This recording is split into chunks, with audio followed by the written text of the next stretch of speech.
Hello YouTube. Today we're going to be making a filter that I designed myself, and it is made with a 5-gallon bucket. Easy to find. You just have to make sure that we have a lid that has a ring for a seal so that it doesn't leak water. You can get these for $5 at Home Depot. I'm sure you've got some laying around. Inside, we're going to have just basic planter boxes. This one is long and tall, has holes at the bottom. And this one slides right inside. You can use any size you want as long as they have this height to them. As you can see, it goes up pretty tall inside the bucket. This is going to be a semi-wet and dry filter. The tools that we will need are wire cutters and wire strippers. We're going to need a pipe wrench. This is, I think, called a monkey wrench. We're going to need wire ties or wire nuts, electrical tape. We're going to need this. It's like an auger is what I call it. I don't know what its actual name is. And then you're going to need a drill bit that is similar, just a little bit smaller in size to your pump wire. We're going to need a razor knife. Alright, we've got 2 ball valves, and these are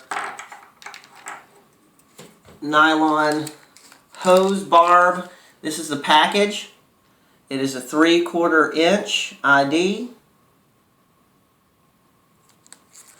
and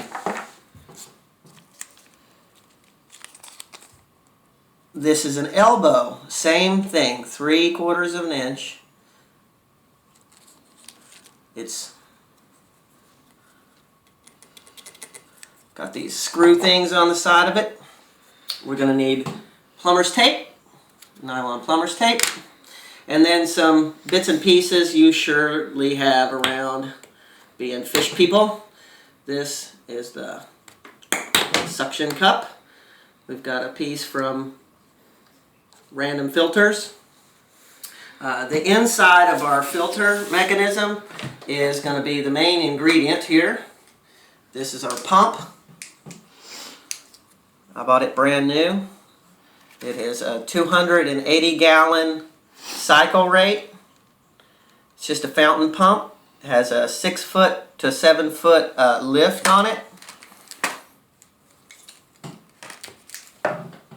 And a control mechanism to change the flow. We're going to need charcoal filter bags for polishing, cleaning our water. And I'm going with bio blocks. You can get these at your garden and pond center. They have lots and lots of surface area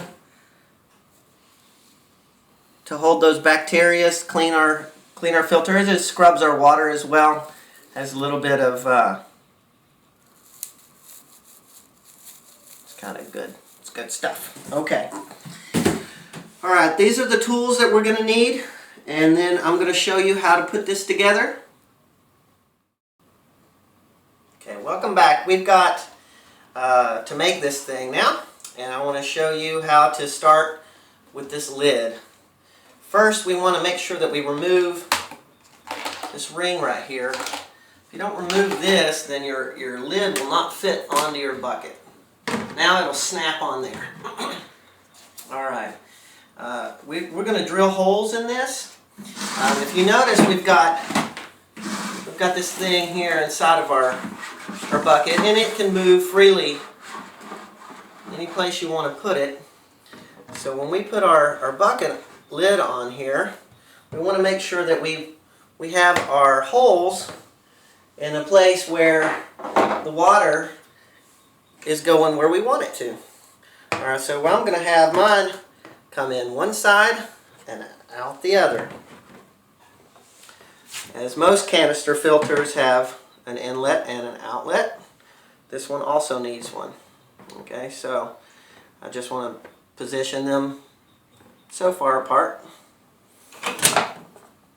And then I'm going to drill a pilot hole.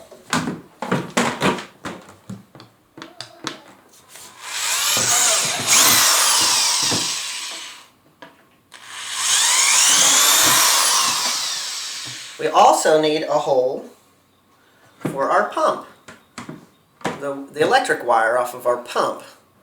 So, put this in here, and then see where this wire comes out. I'm going to put that wire right through there.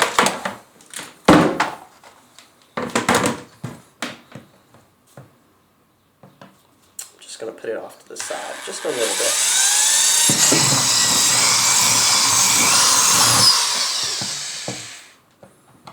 Okay. Alright, next we want to make sure that we have a hole that's big enough to fit our little valves here.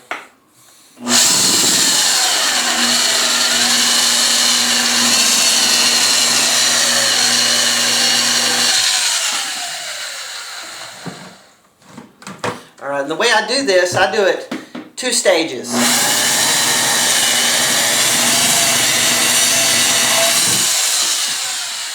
do it from the front, turn it over,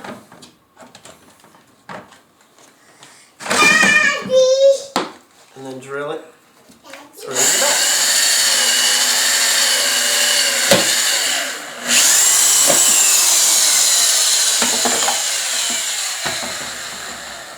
Now we should have, see, goes straight through, just like that.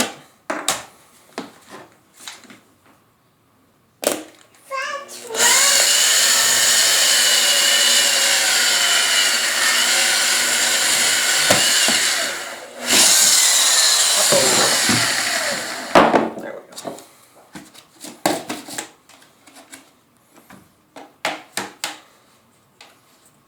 Okay. Should be kind of tight. You don't want it to just fall around in there. You want to be able to seal it properly. So the tighter it is to fit through there, even if you have to screw it through, that's okay. All right. The next thing we want to do. So now that we have the holes for our hoses, the inlet and the outlet, we're going to make sure that this hole here, this small one, will fit our cable. So in order to do that, we're just going to clip that cable right off. Alright, I'm going to have to feed this through there. It's not big enough, so I'm going to take my drill and just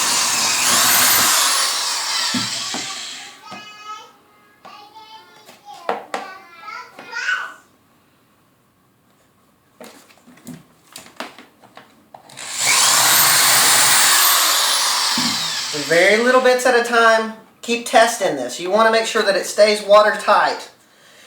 If you make the hole too big, you're not going to get an airtight seal. This is going to let a little bit of air through. This is okay. We just want to make sure that it is tight enough to have the cable come through, and not big enough to where a bunch of water will leak out if it was to back up on you. Alright? So, we've got that hole through there. I'll show you how to put that cable back together in a minute. Don't worry, don't worry. Okay. So now we're going to put this lid together. Alright, again we're going to put it back down, I know where my outlet, this is going to be an outlet, and this is going to be the intake. So, on this side, the straight connectors, we want to put an O-ring. This O-ring is a 3/4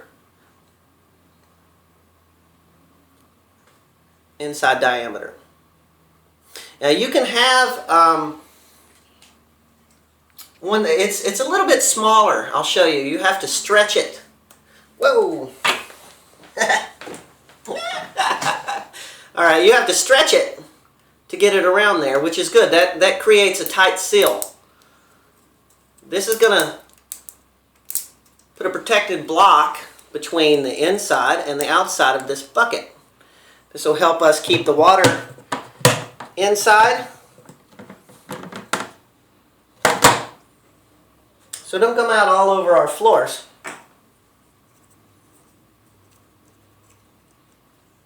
We have hardwood floors in our house. Some people have carpet.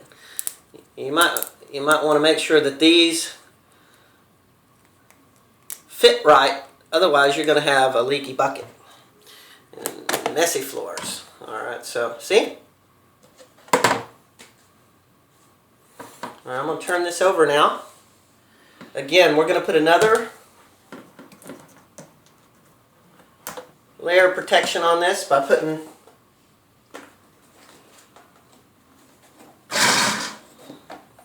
another ring on here. This is an improvised bulkhead. I seem to have a hard time finding all the parts that I needed at my local Home Depot. So I had to spend 2 hours running up and down this plumbing aisle to find all the little bits and pieces I need. Had to run through the design in my mind.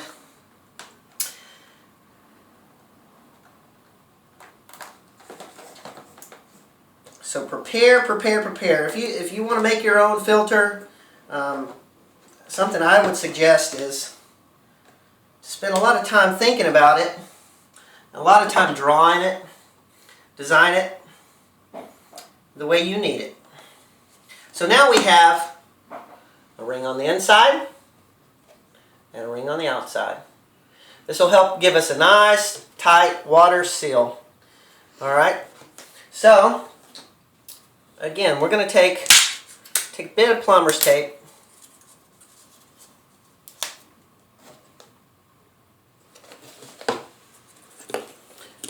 run it around our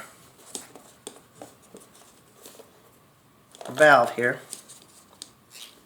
just a little bit, stretch it, make it tight. Just a couple rings. I would suggest making sure that it goes in the direction that you're going to be screwing it down, so that when you put it there, it won't try to go fighting you. I'm going to roll this around.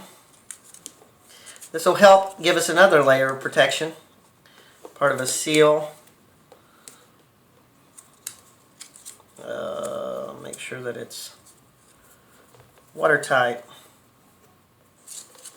Alright, I'm not really a plumber, so it might look bad, but it'll work. Alright, so now we're going to take our ball valves and start screwing those on. Okay, just get it hand tight for now. We'll be using some tools in a minute to get it completely tight. Alright, just tight enough for now. Same thing with the other one.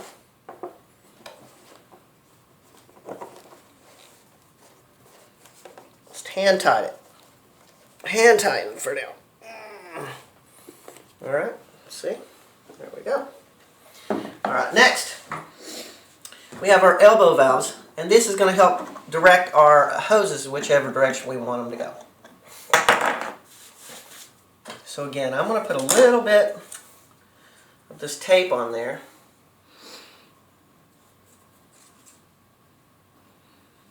Actually, I want to, yeah, just a little bit of tape. We don't need the little O-rings this time.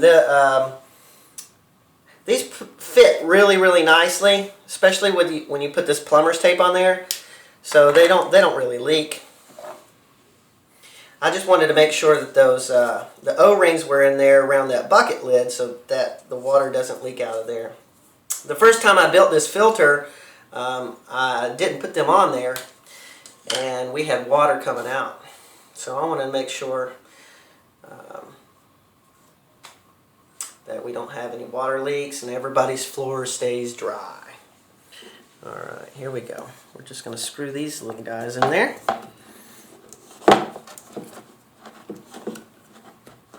Let's do it hand tight for now.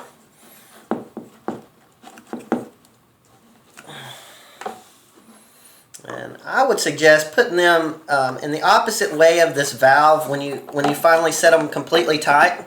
That way when you're trying to turn this, your hose is out of your way. You don't have to fight with it. So get it good and tight.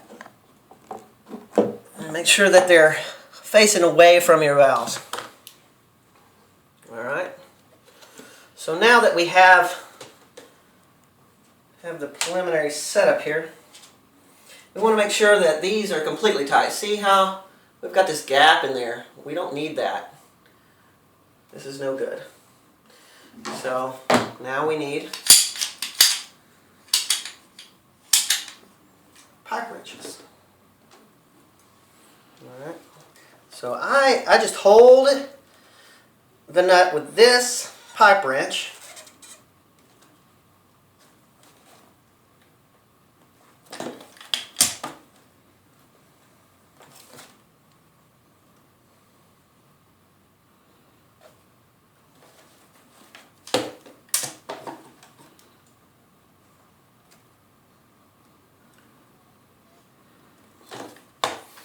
Turn it so tight, just tight enough to where that seal starts getting up against that. That's what we want. We want to make sure that this bottom seal is up against that. It's the most important part. Alright. Let's grab this one.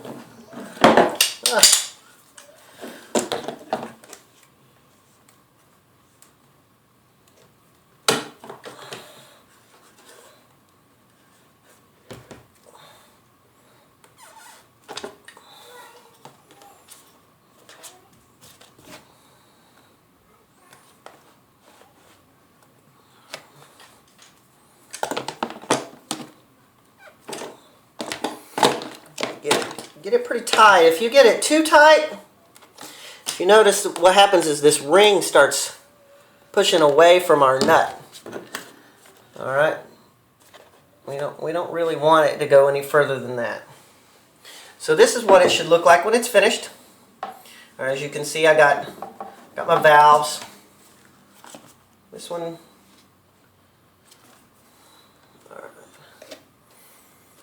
All right. Now I want to thread this. Okay, the next step we're going to be doing is our pump cord and the electrical part. We want to make sure that we put this back together so that it works and is no longer dangerous. If it's left exposed, we could hurt ourselves or our children. We don't want that. So take the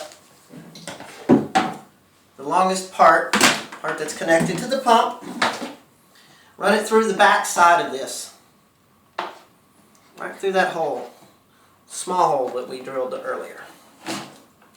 Alright, I'm going to pull this all the way through.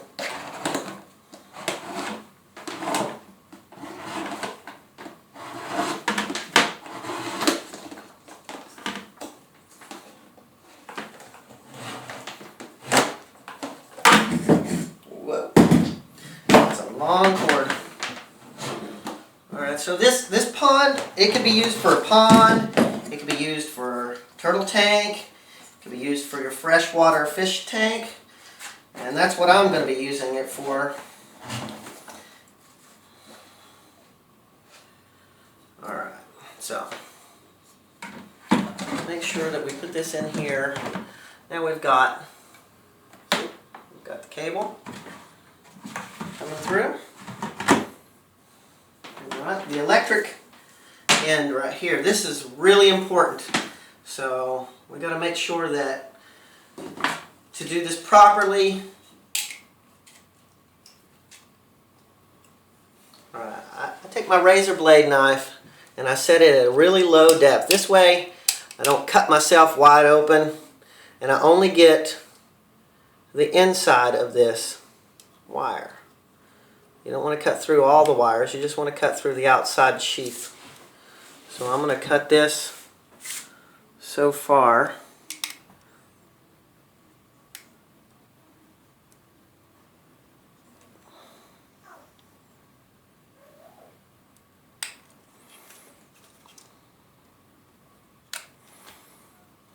And then we're going to split it open.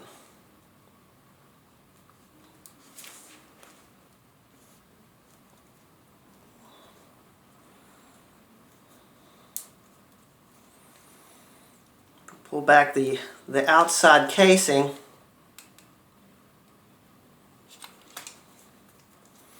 Expose enough of this wire right here. See, we got 3 of them.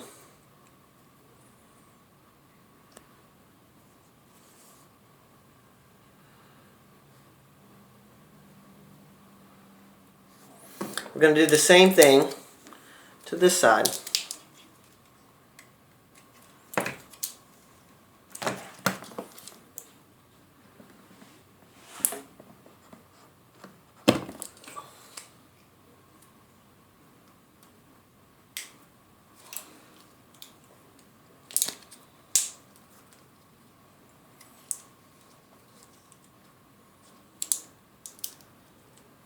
Okay.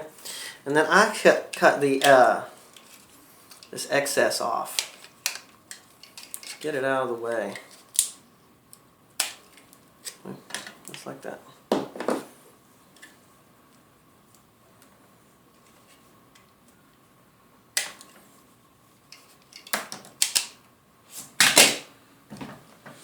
Now here's the really important part. I know it seems to make a lot of sense. But some people may be a little colorblind. So if you're colorblind, make sure somebody's helping you with this. Alright, you've got a green, black, and a white. We have to make sure that they match up when we put these together. We have to put the black with the black, the green with the green, and the white with the white. So let's take our wire strippers. These things will pull the outside casing off of these smaller wires really easy. Just pull them right off. About 1 inch or so, maybe 3/4 of an inch. You don't want to leave too much of this wire exposed. It'll be harder to put it into the wire nuts later.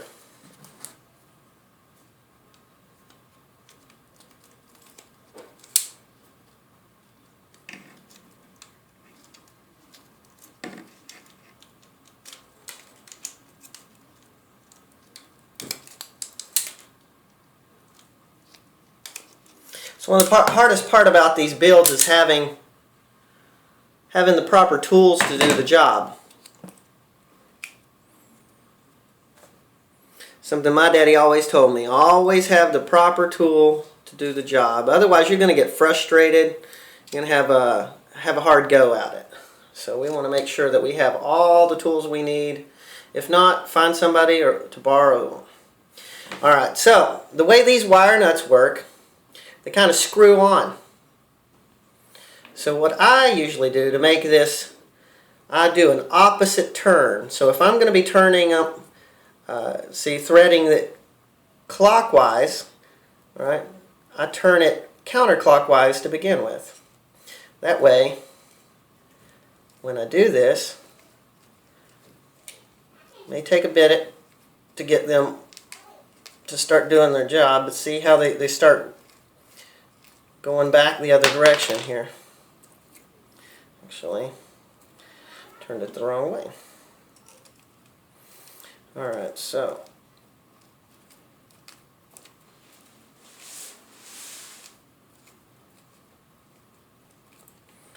turn it till they get tight. See, they won't come off if you do it that way. If you do it the other way, they can slide off real easy. So what I do is I twist them one direction, and then when I put the nut on, I go the other way. See?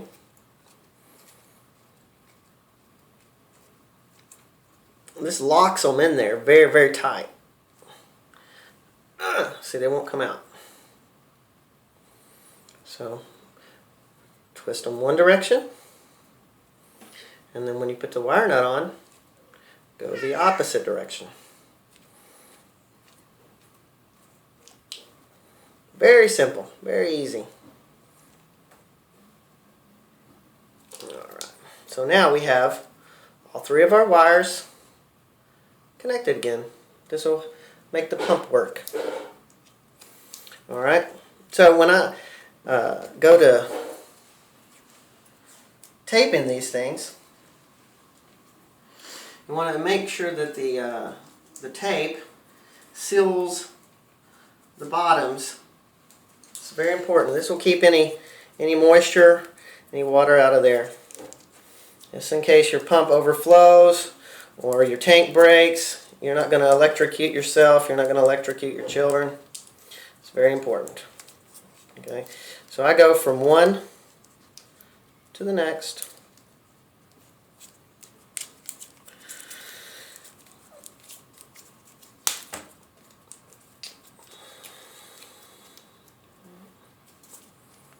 Let's make sure that all of the nuts are sealed properly.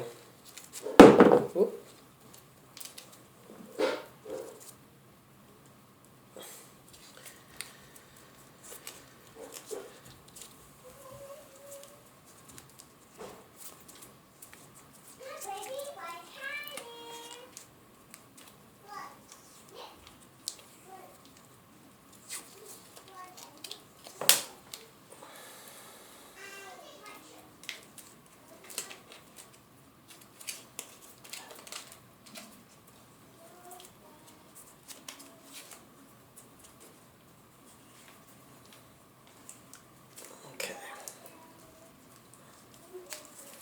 So the next thing I do to make this so it doesn't look so, horrid and god awful.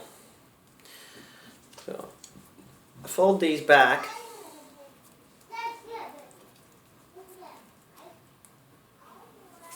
See, put two one direction.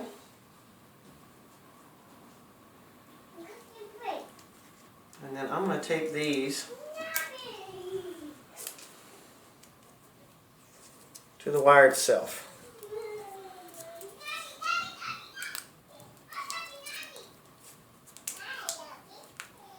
My children in the background there.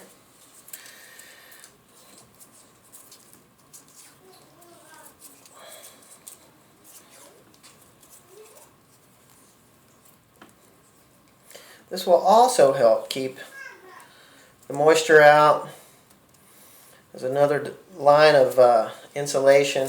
We want to make sure that again, we're not going to electrocute ourselves, we're not going to electrocute our children.